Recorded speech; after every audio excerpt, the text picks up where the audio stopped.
মোচা কাটার পদ্ধতি সহ সম্পূর্ণ নিরামিষ মোচার একটি দারুণ সুস্বাদু রেসিপি শেয়ার করব। আশা করি আজকের রেসিপি আপনাদের ভালো লাগবে।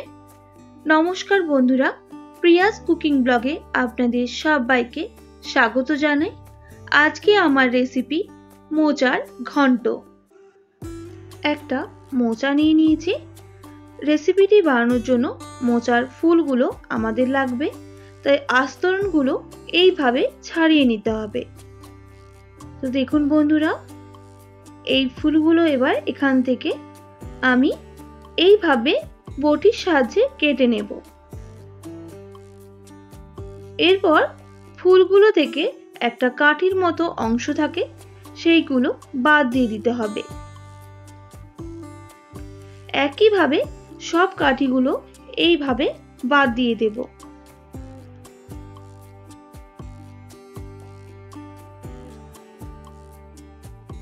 এইরকম ভাবে মোচার ফুলগুলো বটি দিয়ে কেটে নিয়েছি।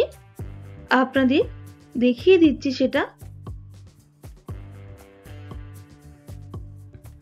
যেহেতু আমি মোচার ঘন্ট বানাবো, তাই এইরকম ভাবে কাটলেই হবে। এরপর মোচার ফুলগুলোকে সেদ্ধ করে নিতে হবে, তবে 1 মিনিট সেদ্ধ করলেই হবে। মোচার ঘন্ট বানানোর জন্য আর লাগছে আলু আর বেগুন। আমি আলুগুলোকেও এইভাবে কেটে নিয়েছি, তবে মিডিয়াম সাইজে 3 থেকে 4টা আলু নিয়ে নিয়েছি।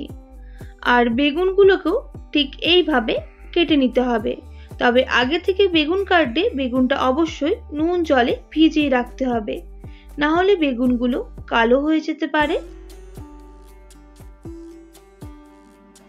এরপর একটা কড়াই নিয়ে নিতে হবে, আর তার মধ্যে দিয়ে দেব সামান্য পরিমাণ সর্ষের তেল। তবে রেসিপিটা আমি সর্ষের তেল দিয়েই করব। তেলটা গরম হয়ে গেলে দিয়ে দিতে হবে কেটে রাখা আলু। এবার আলুটা একটু নাড়াচাড়া করে নিতে হবে।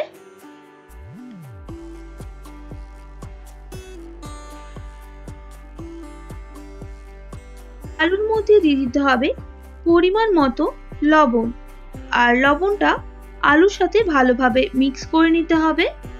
আর 4 থেকে 5 মিনিট আলুটাকে ভেজে নিতে হবে।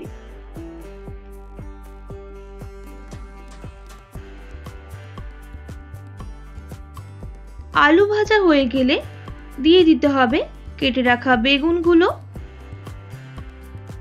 আলুর সাথে বেগুনটাও প্রায় 2 মিনিট মতো ভেজে নিলেই হবে।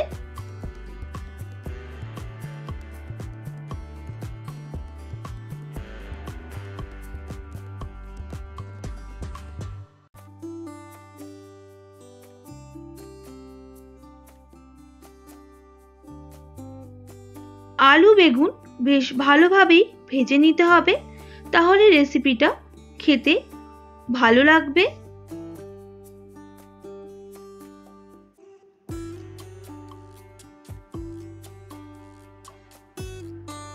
আলু বেগুন ভালোভাবে ভাজা হয়ে গেলে দিয়ে দিতে হবে সেদ্ধ করে রাখা মোচার ফুলগুলো।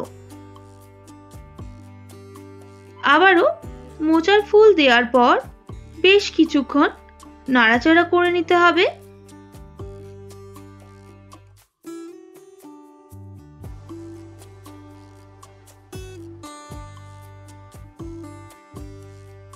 বেশ কিছুক্ষণ এইভাবে ভাজা হয়ে গেলে এবার এর মধ্যে সামান্য পরিমাণ জল দিয়ে দিতে হবে, তবে জলটা অবশ্যই আপনারা পরিমাণ মতো দেবেন।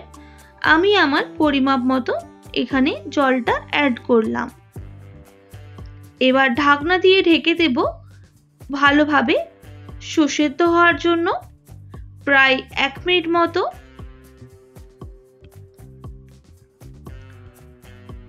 1 মিনিট পর ফিরে এলাম। এবার ঢাকনাটা সরিয়ে দিতে হবে। তো দেখুন বন্ধুরা, এটা কিন্তু ভালোভাবে সেদ্ধ হয়ে গেছে। আরো বেশ কিছুক্ষণ এইভাবে নাড়াচাড়া করে নিতে হবে।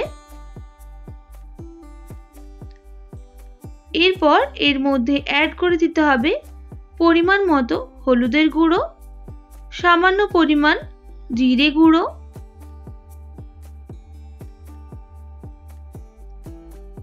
আর দিয়ে দেব সামান্য আদা বাটা। আবারও ভালোভাবে মিক্স করে নিচ্ছি সমস্ত উপকরণগুলো।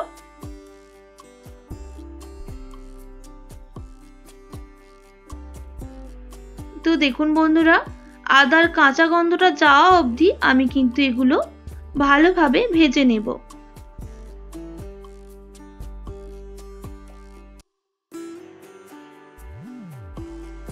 আদাটা ভালোভাবে ভাজা হয়ে গেছে আর এখান থেকে খুব সুন্দর একটা গন্ধ বের হয়েছে আর আলু বেগুন মোচার ফুলগুলো ভালোভাবে সেদ্ধ হয়ে গেছে।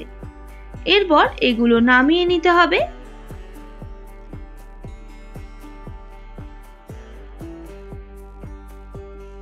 কড়াটা পরিষ্কার করে আবারও বসিয়ে দিয়েছি আর দিয়ে দেব সামান্য পরিমাণ সরষের তেল।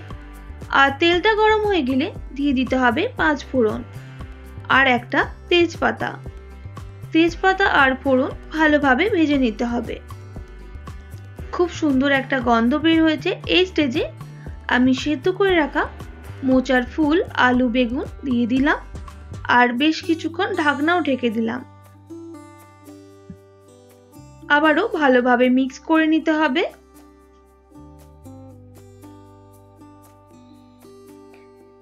এইভাবে আরো বেশ কিছুক্ষণ আমি রান্না করে নেব।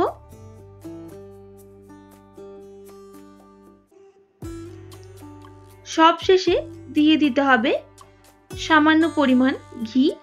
যেহেতু সম্পূর্ণ নিরামিষভাবে বানাচ্ছি সেক্ষেত্রে ঘিটা দিলে কিন্তু এর স্বাদটা আরো দ্বিগুণ হয়ে যায়। আবারও ঘিটা ভালোভাবে মিক্স করে নিতে হবে এর মধ্যে। তবে গ্যাসের ফ্লেমটা আমি মিডিয়ামে রেখে রান্নাটা করে নেব। আজকের রেসিপি কিন্তু একদম রেডি হয়ে গেছে। এবার গ্যাসের ফ্লেমটা অফ করে দিতে হবে আর নামিয়ে নিতে হবে। তো দেখুন বন্ধুরা, দেখতে কতটা সুন্দর আর লোভনীয় হয়েছে। যে কোনো নিরামিষের দিন এইভাবে বানিয়ে নিতে পারেন।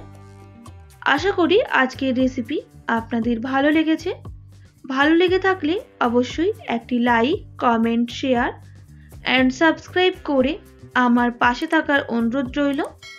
পাশে থাকা বেল আইকনটিও প্রেস করে দেবেন, তাহলে নিত্য নতুন রান্নার ভিডিওগুলি আপনাদের কাছে পৌঁছে যাবে। আজকের মতো এতটাই। আবারও নতুন কোনো রেসিপির সঙ্গে দেখা হচ্ছে। আপনারা ভালো থাকবেন, সুস্থ থাকবেন। আর এতক্ষণ ভিডিওটি দেখার জন্য অনেক অনেক ধন্যবাদ আপনাদের সবাইকে।